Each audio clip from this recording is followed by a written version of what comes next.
Is his return truly imminent? I don't think so. And just from a logical deduction perspective, why give a sign if your return is imminent? Right? I mean, signs are given prior to either an event or a location, like you're taking a road trip, so that you can kind of have a little bit of a warning that, okay, how prepared do I need to be? How close are we getting? So Yeshua is going to start turning in that direction of, look at these kind of indicators that I'm going to be returning soon. Now learn the parable from the fig tree, verse 32 of chapter 24. As soon as its branches become tender and sprouts its leaves, you know that what? Summer is imminent. No, he says summer is near. So you too, when you see all these things, recognize that he is near. Doesn't say you recognize that he's imminent, that he could come at any moment without even telling you. Recognize that he is near, right at the door. Truly I say to you, this generation will not pass away until all these things take place. Heaven and earth will pass away, but my words will not pass away. Okay, so I'm kind of, being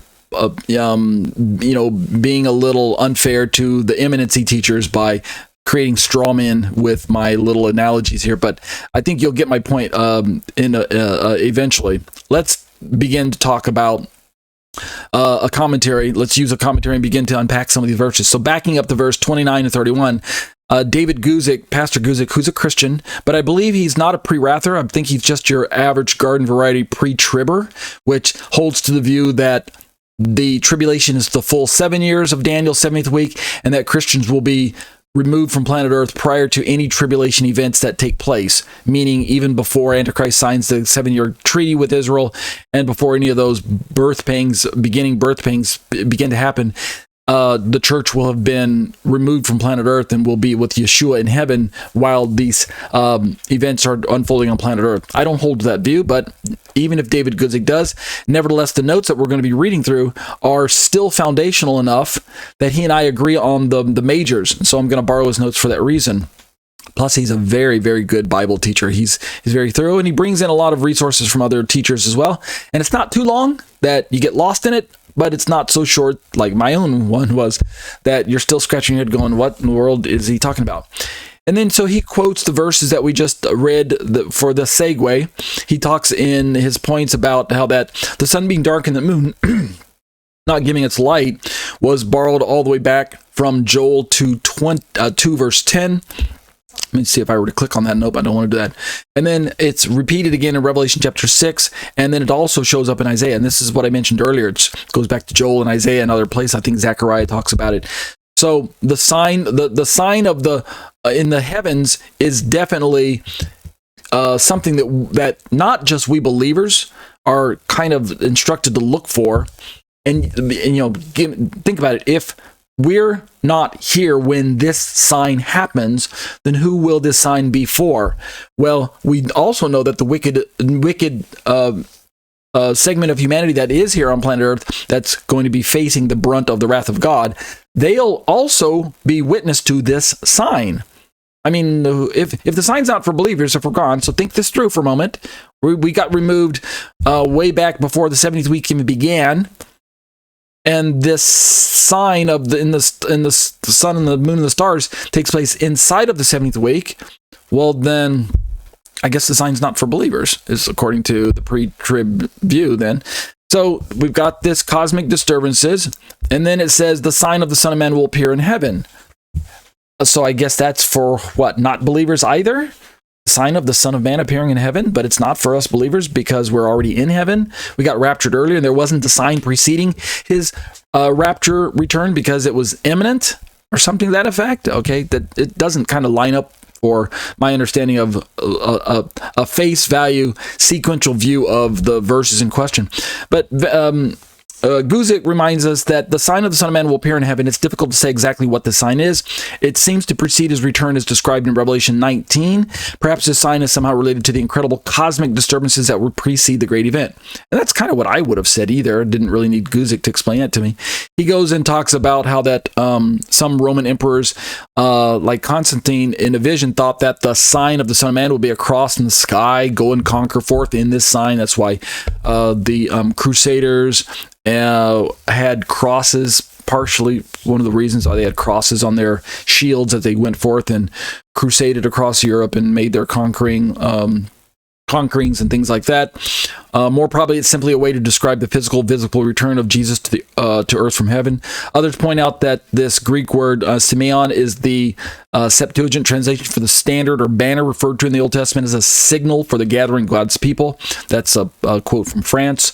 And then we have Barclay mentioning that on this Greek word, it's the regular word for the arrival of a governor into his province or the coming of a king to his subjects, which would really fit with Yeshua, right? It regularly describes the coming in authority and in power. So even if you don't hold to a rapture position at all, you're just into the second coming, you're not into the rapture. I know a lot of Christians who have abandoned the idea of a rapture, and they're just like, no, we're not looking for a rapture, we're just looking for Jesus to return. Okay, even if that's the case, how then are you on earth for Jesus to return, and you witnessed a sign if there was a pre-trib event where you were removed or something to that effect? So either way, the sequence of events is still doesn't like the pre-trib events. I don't know how they can really come to the conclusions that they do in the sequence of events. So we'll get to that in time. I'm resisting not getting into this in detail because we'll cover it when we talk about rapture views in the next topic. Right now, we're just kind of skimming over it because Yeshua's mentioning these details. They'll see the Son of Man coming on the clouds of heaven with power and great glory. Who is the they? I believe it's everyone on planet Earth. My understanding, it's both believers and non-believers. They'll see the Son of Man coming on the clouds of heaven with power and great glory. This is the fulfillment of the end indicated by the sign of the abomination of desolation. Since this had not happened yet, neither has the abomination of desolation. And I agree with that perspective by Guzik.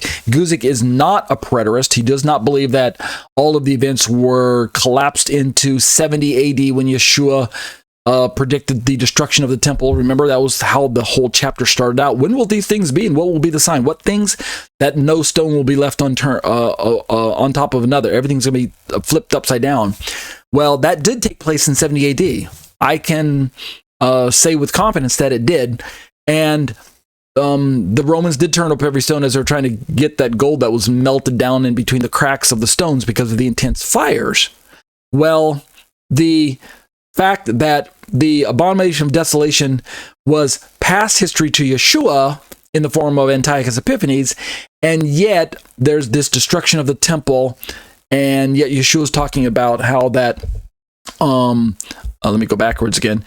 This author talks about the abomination of desolation and a desecration of a temple, since the abomination of desolation from Yeshua's perspective that Daniel wrote about was past history, and yet Yeshua says, when you see these things happen, when you see the abomination of desolation take place, let the reader understand. He refers us to go back to Daniel and look again at the prophetic telescoping aspect of how much of Daniel's prophecies are going to be repeated in the future.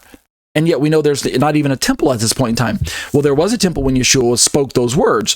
So the disciples could at least have looked forward to the temple's destruction, but they may not have known how close it was.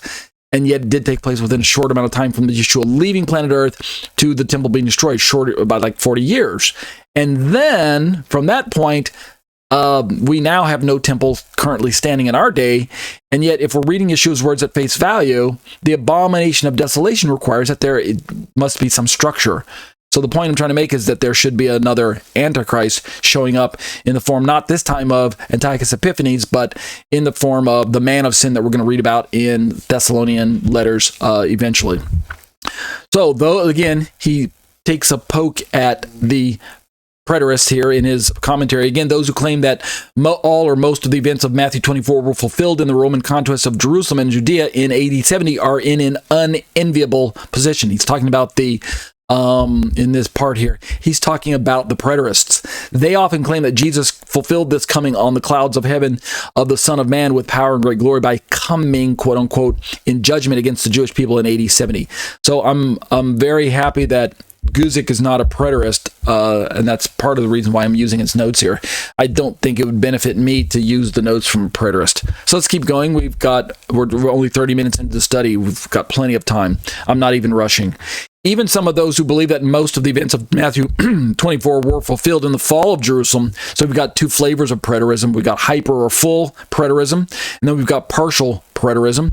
So maybe he's now talking about the partial preterists. Those who believe that most of the events were fulfilled in the fall of Jerusalem understand that this is a stretch too far. Bruce is quoted as saying, from the foregoing exposition, it appears that the coming of the Son of Man is not to be identified with the judgment of Jerusalem. Okay, and I agree with that. Bruce did a good job there. I believe that's F.F. Bruce. Okay, so let's now jump into the verses that we kind of just highlighted here. About learning the parable of the fig tree, verse 32 through 36, or in Guzik's commentary, it's verse 35. So this is point number 5 in his outline, which is available, by the way, at his website at enduringword.com. And he's got a commentary and sermon on every book of the Bible, every verse of the Bible. I mean, wow, that's great. His resources are free. And I'm giving the credit to him since I'm not the one who put these together. And I also put a link to his commentaries in the description of the video if you're watching this YouTube version. If you're listening to the podcast version, then go to enduringword.com, all spelled out, Enduring Word, ENDURINGWORD.com. That's Pastor David Guzik, G-U-Z like zebra, I-K, Pastor David Guzik's personal ministry website. So let's pick up point number 5, which covers these verses. Jesus speaks more regarding the timing of these events. So he's going to begin to give the parables, parables related to the disciples' understanding of the events that will lead up to his return. How should our attitude be governed? Should we be like, and this I'm giving you this part in advance in case you miss it. When we look at the world in general, who is not looking for the return of a Messiah, who's just simply going about their way, doing whatever they want to do, or to use the description that we're going to read about later on, or that we've already read about, but we will read about again, is as in the days of Noah, so shall it be when the Lord returns. People will be eating and drinking, marrying and giving in marriage. That's a description of the general state of affairs in the world, where people are not looking for a return of a Messiah. They're just doing what they do best, which is leading their own lives according to their own particular schedules. And yet, when we are talking about the disciples, Yeshua begins to give indicators of how to recognize that his return is close, it's near. And so we need to begin to realize that as we're going to be looking at these passages, sometimes he'll use language that is aimed at the disciples themselves, the ones we're going to be reading about right now, looking at physical signs as symbolic of Yeshua returning. A fig tree, putting forth its leaves indicates that summer is near, right? If you've got any average intelligence about you, you'll understand what the analogy means, is what Yeshua is trying to hint at, right? The sense of, hey, you guys are not like average humanity. You've got my very spirit living inside of you. And so, to use Paul's words in the Thessalonian chapters, you're not children of the darkness, you're children of the light. And so for you, the events that are leading up to my second return are of a blessed hope to you. They're going to give you a sense of encouragement and looking up with expectancy, not imminency, but expectancy at my soon return to planet Earth to establish the kingdom that my Father gave me. And so the contrast that we're going to be reading about shortly is that we have believers on planet Earth who are witnessing the events leading up to the second return of Yeshua with a great expectancy and a hope. At the same time, those earth dwellers, the people on earth and I'm using the word earth dwellers because when we finally get to the book of Revelation, John uses that kind of term, if I kind of translate it woodenly from the Greek, those who dwell on the earth dwellers. These are the people who are in a position where they have not accepted God, accepted God's Messiah. They've rejected the gospel. They've embraced the lie of the Antichrist and Satan, and they are wholeheartedly going to take the mark just so they can continue living their lives the way they think is best to be lived. These people are in the dark. According to Paul's Thessalonian letters, these are the people who are in the dark. They're not children of light. They are in darkness. And it's for these people, and we're going to be reading about this here in a moment, in Yeshua's Matthew Olivet Discourse, these are the people for whom the second coming and the wrath of God being poured out will be as a thief in the night. They won't know that this is the signal of God's wrath being poured out. until it's too late. When it's right at the doors, then they'll get this sense of something supernatural is happening, and they'll clamor to hide. They'll try to go into the holes of the earth, the rocks, and the caves, and we'll read about that shortly. So, Guzik repeats the passage. The verse is, learn this parable from the fig tree. When its branches already become tender, puts forth its leaves. You know that summer's near, so you also, who's the you? You, my disciples, not you, the world in general. So you have to pick apart who's he addressing, right? He's going to speak in specifics to the disciples who are in the know, but he's also going to include some general aspects of, well, you're still in the world, but not of the world. And so the world around you, they're going to be clueless, but not you. So you also, when you see all these things, you, my disciples, which is not just Yeshua's disciples then, but it's us today, you know that it is near at the doors. Assuredly, I say to you. And then he tells us the generation living in that time period when all of these things take place. Surely I tell you, this generation will by no means pass away till all these things take place. Heaven and earth will pass away, but my words will by no means pass away. So let's begin to look at Guzik's commentary on these verses. So we've got this first point, number A, learn this parable from the fig tree. Guzik says, the fig tree has a regular pattern. The leaves appear, then the summer follows. When you see the leaves, you know summer's near. So Yeshua is giving us these, they're not really signs per se. He's just using common sense, everyday items to give a sense of that when the time is right for these events to start taking place, that there will be a sense that it's a proximity is near.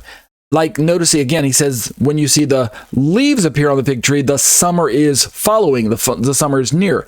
Notice he doesn't, the analogy given in the natural is that the fig tree doesn't go from barren to overnight having leaves to overnight summer is right there. You can hear me snapping my fingers.